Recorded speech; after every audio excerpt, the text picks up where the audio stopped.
Welcome to our in-depth dissection of the Vatican's secretive process when dealing with the death of a pope and the subsequent election of a new one. Highly ritualized and symbolically charged, this entire process offers a unique insight into the workings of one of the world's most powerful and influential religious institutions. In this video, we trace this process in detail, starting with the rite of death and moving to the sede vacante period, the papal conclave, and the world-watched white smoke signal. We then delve into the intriguing question of who might replace the pope. As the leader of the Catholic Church, the Pope is a figure of immense significance, not only to the billion Catholics around the world but also as a symbol of global leadership, diplomacy, and influence. Therefore, the event of a Pope's death is not just a spiritual event but also triggers a carefully choreographed sequence of events that balance tradition, symbolism, and necessary formalities. The process begins with the rite of death. When a Pope dies, the papal chamberlain, better known as the Camerlengo, confirms the death by calling out the Pope's baptismal name 3 times. This task dates back to medieval times when it was necessary to confirm the Pope's death before a new Pope could be elected. The Camerlengo's confirmation of the Pope's death is more than just a procedural task.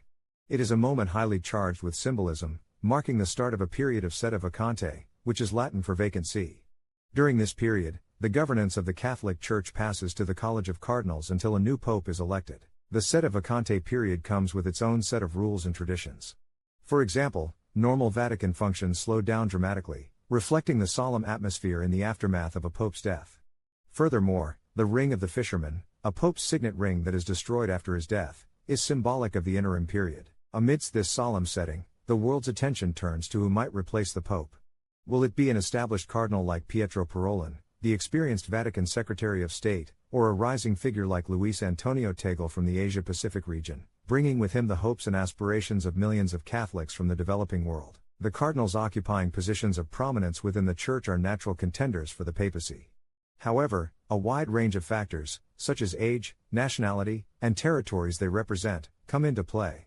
Not to forget the personal and theological leanings of each cardinal, which often shape their vision as a potential pope. But remember, the appointment of a pope is not merely a political or administrative process.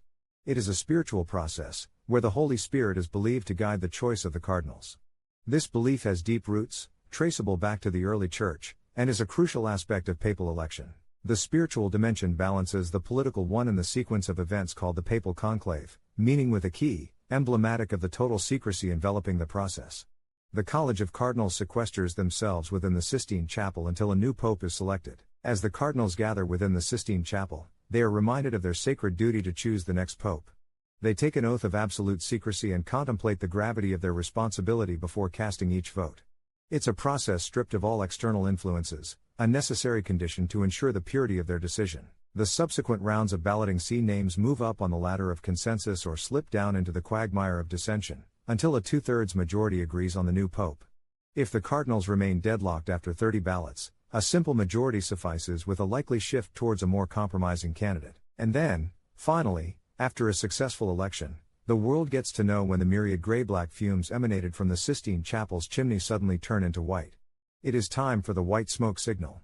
This ancient signal heralds an unmistakable message: a new pope has been elected. The election of a new pope is followed by the highly anticipated Habemus Papam. We have a pope announcement from the balcony of St. Peter's Basilica.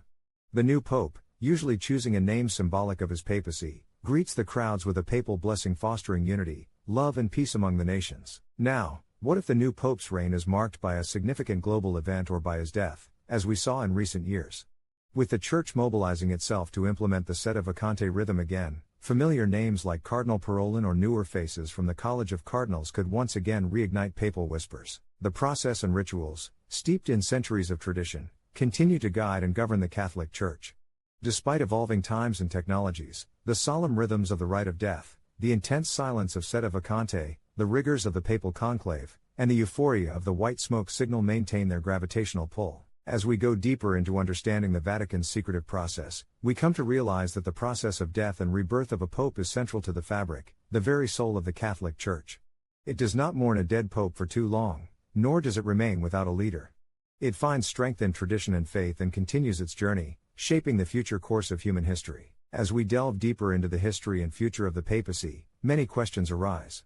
Would the secretive process of the papal conclave ever be open for the world to see?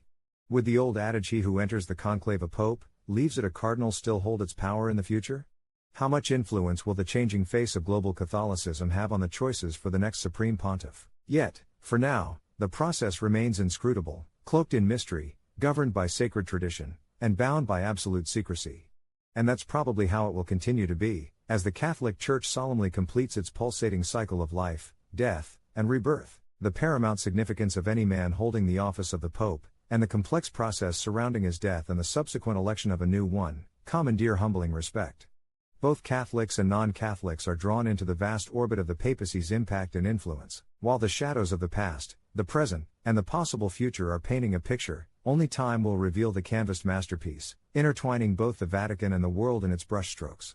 We continue to eagerly watch the rhythms of the papal processes, guided and governed by faith, tradition, and the divine. As we conclude this investigation into the inner sanctum of the Vatican's secretive process, we walk away with a renewed respect for the Church's principles of faith, immutability, and reverence. The Sistine Chapel echoes silently, waiting for the next installment in its 500-year legacy of selecting the next bearer of the keys of St. Peter.